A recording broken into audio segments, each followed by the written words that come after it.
Oke, selamat datang kembali di channel kita.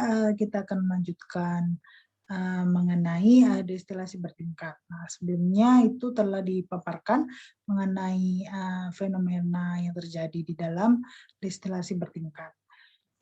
Oke, nah ini dia. Yang pertama, hal yang harus kalian tanamkan itu adanya garis operasi, gitu ya.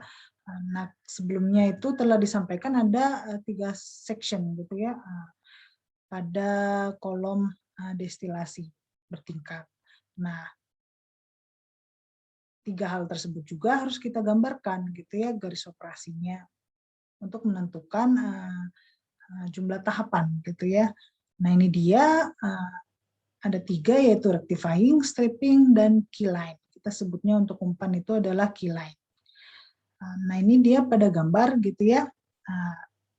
Ini adalah diagram XY-nya atau kesetimbangannya gitu ya, dibantu dengan garis 45 derajat gitu ya. Nah, ini ada 3 garis operasi. Yang bagian atas itu adalah enriching, kemudian yang di bagian bawah itu adalah stripping.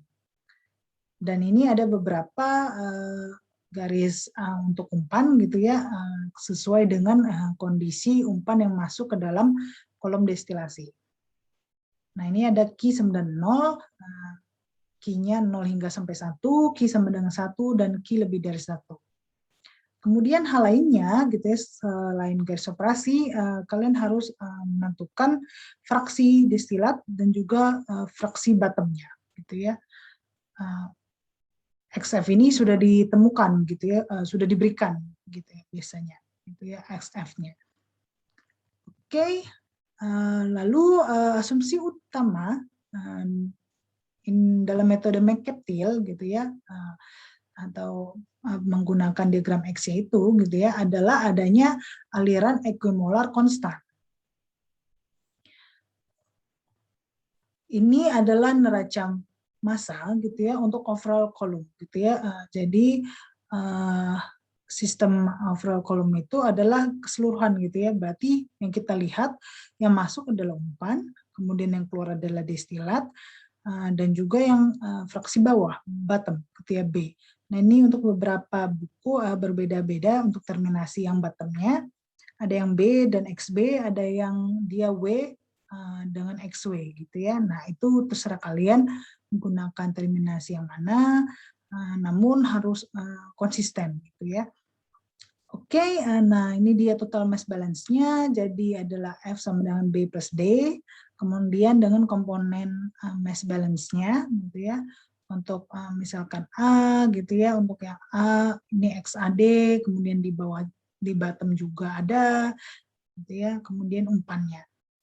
Nah, ini dia gitu ya, ada reflux gitu ya, reflux rasio dan juga stripping rasio. Reflux rasio itu gitu ya yang dikembalikan ke dalam kolom cairannya. Sedangkan kalau stripping itu adalah uap yang dikembalikan ke dalam kolom. Nah, ini dia kita perhatikan rasionya gitu ya. Kalau untuk yang reflux dia adalah L per D, sedangkan kalau untuk stripping itu adalah V per B gitu ya. Oke, nah ini dia setelah kita definisikan untuk neraca massa overall column gitu ya. Nah, ini dia kita untuk bagian section rectifying-nya. Untuk section rectifying-nya gitu ya. Kita lihat gini ya. Nah, ini sudah diberi batas sendiri gitu ya untuk yang bagian rectifying gitu ya, ada stage 1 itu di bagian atas gitu ya, stage 2 dan seterusnya gitu ya.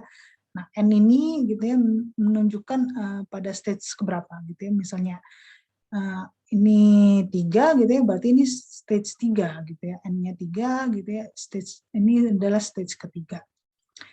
Kemudian gitu ya pada masing-masing stage seperti yang kita tahu gitu ya, dia ada vapor dan juga liquidnya gitu ya.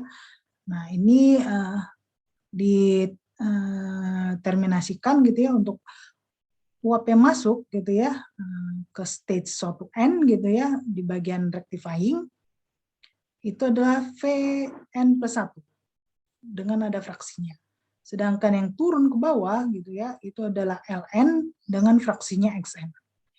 Nah, ini kita buatkan raca massanya, ini yang untuk totalnya gitu ya.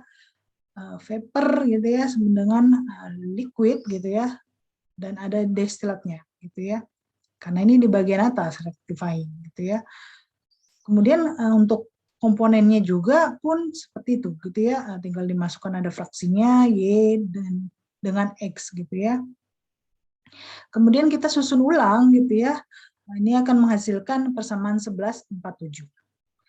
Y n plus 1 sama dengan ln per Vn plus 1 dikali Xn ditambah D per Vn plus 1 dikali XD. Nah, karena asumsi sebelumnya gitu ya, pada metode McCabe-Thiele adalah aliran molar konstan gitu ya, jadi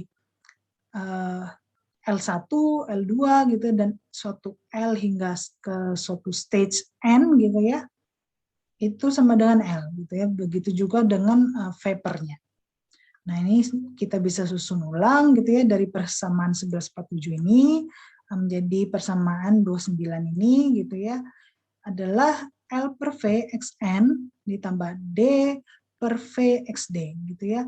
Nah, ini adalah persamaan garis untuk rectifying section gitu ya. Nah, ini kalau kita tahu persamaan garis itu dia ada slope dan ada intercept-nya gitu ya. Ada slope dan ada intercept-nya. Nah, mana yang slope, mana yang intercept gitu ya. Itu harus tahu gitu ya. Nah, ini dia gitu dijabarkan selanjutnya gitu ya, bahwa slope-nya itu adalah L per V gitu ya. Nah, kita kembali ke slide sebelumnya. Ini adalah slope gitu ya.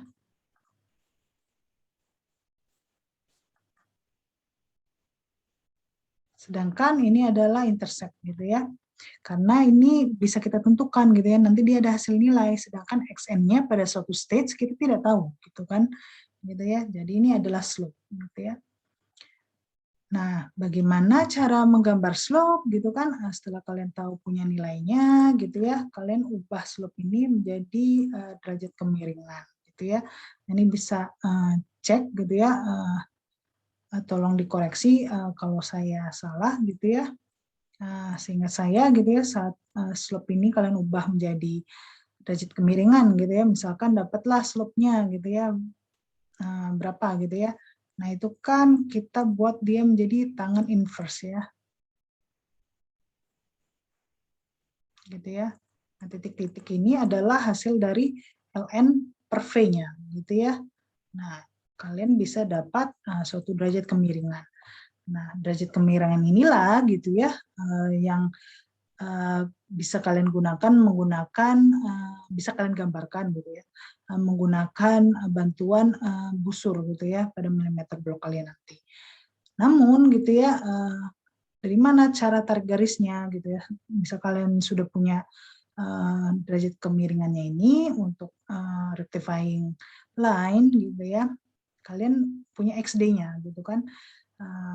Fraksi XD ini gitu ya kalian tarik ke atas gitu ya hingga menyentuh garis 45 derajat gitu ya. Nah, dari titik inilah gitu ya kalian letakkan busur kalian gitu ya, kalian buat gitu ya sesuai dengan derajat kemiringan yang telah terhitung ini gitu ya. Kemudian kalian tarik garis gitu ya. Nah, inilah garis dari operasi rectifying section-nya. Nah, bagaimana untuk stripping line gitu ya? Sama saja gitu ya, seperti rectifying line. Namun gitu ya, kalau tadi dia adalah D dan XD, kalau untuk yang stripping line itu dia adalah ada B dan XB gitu ya. Ini terminasinya karena saya ambil pada beberapa buku jadi agak berbeda gitu ya. Nah, ini XB di grafik ini XW gitu ya. Nah, ini silakan kalian buat konstan nanti ya gitu ya kalau sudah pada latihan soal ataupun pada project. Oke, nah untuk ini harus ada bantuan XW. Kalau tadi XD gitu ya, ini fraksi bottomnya. gitu ya. Sama saja kalian tarik ke garis 45 derajat. Ini ada titiknya, kalian cari slope untuk yang bagian strapping lainnya gitu ya. Kemudian kalian bisa buat garis ini gitu ya. Ini untuk yang stripping line. Namun silakan turunkan persamaan neraca massa total dan neraca massa pada komponen pada stripping section. Hal kedua adalah kondisi umpan, gitu ya. Sebelumnya sudah disampaikan ada beberapa kondisi umpan yang masuk, itu bubble point, dew point, cold liquid, superheated vapor, gitu ya, atau part liquid, part vapor. Nah ini bubble point ini dia pada saturated vapor atau saturated liquid, gitu ya. Nah kalian jangan terpana saja pada bubble point, gitu ya. Jadi kalau nanti ada kondisi umpannya adalah saturated liquid, gitu ya, Q-nya 1 atau 0, gitu ya. Nah ini tidak boleh salah, gitu ya. Nah ini bisa kalian catat pada catatan kalian, gitu ya, agar tidak tertukar-tukar. Ini dia kondisi umpannya. Nah, ini dia untuk feed line. Feed line sama halnya seperti stripping dan rectifying. Kita juga harus punya fraksi dari umpannya itu, gitu ya. Fraksi umpannya itu berapa, gitu ya. Kemudian kita tarik garis lagi, gitu kan, garis 45 derajat, gitu ya. Kemudian kita harus punya slope juga untuk yang key line atau umpan, gitu ya. Ini dia slope-nya, gitu ya. Nah, slope-nya adalah Q per Q minus 1, gitu ya, untuk key line. Nah, bagaimana gitu ya cara menghitungnya? Sama saja gitu ya. Setelah memperoleh slope ini, kalian ubah ke derajat kemiringan. Nah, kalaupun gitu ya nilai Q-nya nggak diketahui gitu ya, seperti latihan soal ini misal gitu ya, 1,195 atau 0,33, kalian harus hitung dulu menggunakan persamaan ini, gitu ya. Q sama dengan heat needed to vaporize 1 mole of it at entering conditions per molar latent heat of vaporization of it. Jadi ini adalah HV, entalpi umpan pada dew point dikurang entalpi umpan, gitu ya, pada kondisi awal, kemudian per gitu ya, entalpi umpan pada dew point dikurang entalpi umpan pada bubble point, gitu ya. Nah ini ada masing-masing nilainya sehingga nanti kalian menghasilkan suatu nilai, gitu ya, juga itu untuk Q-nya. Oke, next. Yang ketiga adalah reflux ratio. Nah, reflux ratio ini ada 3, gitu ya. 1 total, kedua minimum, ketiga operating and optimum. Kita masuk ke total reflux, gitu ya. Nah, total reflux ini apa sih, gitu ya? Berarti sebagian, bukan sebagian, gitu ya, malah total. Total dari cairan yang dikembalikan ke dalam kolom. Gitu ya. Tadi reflux itu adalah L per D, gitu ya. Karena L yang dikembalikan itu besar, gitu ya, berarti hampir mungkin destilasinya itu 0,0000 sekian, gitu ya. Berarti otomatis R-nya itu tak hingga, gitu ya. Nah, berarti sangat tinggi, gitu ya, yang dikembalikan ke kolom. Nah, untuk penggambaran total reflux ini, kalau kalian menggunakan total reflux, gitu ya, untuk slope garis operasi rectifying atau enriching itu bernilai 1, atau dia langsung berhimpit dengan garis 45 derajat. Nah, ini bisa dilihat pada gambar di sebelah kanan ini, gitu ya. Untuk garis enriching-nya, gitu ya, dia itu dempet, gitu ya, berhimpit dengan garis 45 derajat, gitu ya. Jadi lebih enak gini ya, kalian tinggal tarik garis XD, gitu ya, karena tidak ada garis enriching-nya, bukan tidak ada ya, tapi dia karena berhimpit dengan 45 derajat, gitu ya. Jadi kalian bisa langsung menentukan jumlah tahapannya, gitu ya. Ini untuk total reflux. Kemudian minimum reflux atau disebutnya RM, gitu ya. Jadi ini kalau tadi L-nya paling besar gitu ya untuk di total gitu ya, ini minimum reflux. Jadi R-nya itu sangat kecil. Kalau R-nya sangat kecil, berarti destilat yang kita ambil gitu banyak gitu ya, berkebalikan dari yang total tadi gitu ya. Yang kita kembalikan ke kolom itu minimum sekali gitu ya, dibandingkan dari destilatnya yang kita ambil. Nah, kemudian kalau untuk penggambaran minimum reflux ini gitu ya, garis rectifying atau enriching-nya gitu ya, itu dia akan semakin ke atas gitu ya, mendekati kurva kesetimbangannya gitu ya. Nah, kalaupun gitu ya paling sangat seminim-minimumnya itu dia akan bisa mengenai ini garis kesetimbangannya. Itu yang disebut namanya pinch point gitu ya, pinch point.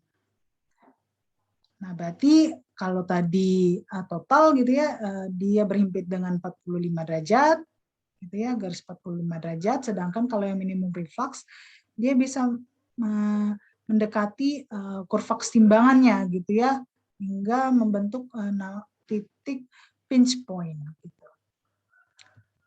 Oke, dua hal tadi gitu ya sebenarnya tidak diinginkan gitu ya. Nah, sehingga gitu ya dalam pengoperasiannya gitu ya dicari gitu ya optimum reflux rasionya berapa gitu. Nah, kalau bicara optimum kalian ada bicara biaya gitu ya. Jadi optimum reflux ratio ini gitu ya digunakan untuk lowest total cost per year gitu ya. Jadi dicari gitu antara reflux minimum gitu ya sama reflux total gitu ya. Ya, reflux total gitu ya. Nah, pada rentang ini berapa sih gitu kan untuk optimum dioperasikan gitu ya. Nah, kemudian gitu muncullah gitu ya setelah melalui beberapa eksperimen yang telah dilakukan gitu ya, ternyata untuk pengoperasian yang menghasilkan optimum itu berada di rentang 1,2 hingga 1,5 dari reflux minimum gitu ya. Nah, itu baru bisa digunakan secara pengoperasian gitu. Jadi pada rentang inilah gitu ya bisa dioperasikan reflux gitu pada destilasi kalian. Nah, ini bisa disketsakan kasar gitu ya. Kalau untuk R0 gitu ya di mana gitu ya. Nah, ini misalkan gitu ya. R0 tadi di mana gitu kan, dia berhimpit gitu ya. Kemudian 1,5 atau kembali. Ayo, gitu ya. R0 di mana dia? Gitu ya. R0 itu dia udah kena pinch point gitu ya. Kemudian 1,5 di mana gitu ya? Di sini misalkan. Kemudian semakin besar dia akan semakin berhimpit ke 45 derajat gitu ya. Nah, ini dia sketsa kasar untuk rasio reflux. Berarti akan semakin besar reflux gitu ya, dia akan semakin berhimpit ke garis 45 derajat. Nah, apa perbedaan dari total reflux dan juga minimum reflux gitu untuk kondisi distilasi kalian gitu ya. Nah, ini bisa dilihat gitu ya. Kalau untuk minimum reflux gitu ya, ini hasil dari penentuan tahapan kalian ini gitu ya, itu bisa menjadi tak terhingga gitu ya. Di sini bisa sangat kecil-kecil-kecil, kemudian besar-besar-besar gitu ya. Nah, ini akan banyak tahapan gitu ya yang akan digunakan gitu saat kalian menggunakan minimum reflux. Sedangkan untuk total reflux gitu ya, jumlah tahapannya itu sedikit gitu, lebih sedikit daripada minimum reflux. Namun gitu ya, karena yang dikembalikan gitu ya ke dalam kolom gitu ya sangat tinggi gitu ya. Nah, berarti beban kondensornya gitu pun ataupun boilernya itu akan semakin besar gitu, duty-nya gitu ya. Karena akan semakin banyak kapasitas di dalam kolom gitu ya, yang untuk diuapkan ataupun didinginkan pada kondensor dan reboiler. Oke, itu dia. Terakhir, ini mengenai tipe kondensor. Jadi tipe kondensor itu ada 2, gitu ya, yaitu total kondensor dan juga partial kondensor. Nah ini nggak boleh kebalik ya, tadi itu reflux, ini kondensor, gitu ya, berbeda. Total kondensor dan partial kondensor. Kalau total kondensor ini, gitu ya, kalian hanya butuh satu kondensor, gitu ya, satu penukar panas yang mengubah fasa uap menjadi fasa liquid. Nah, sedangkan kalau parsial gitu ya, dia sebagian gitu ya, sebagian ada yang didinginkan, namun ada sisa gitu, yaitu uap gitu ya, yang akan masuk ke kondensor kedua gitu ya, atau final kondensor pada gambar di slide.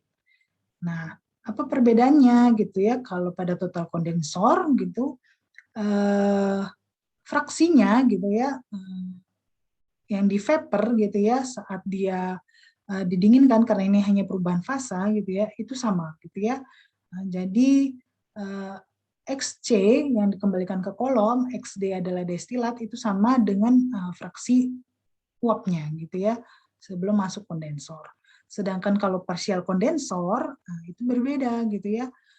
Yang dikembalikan ke dalam kolom itu yang keluar dari kondensor pertama gitu ya, sedangkan destilat itu adalah yang keluar dari kondensor kedua.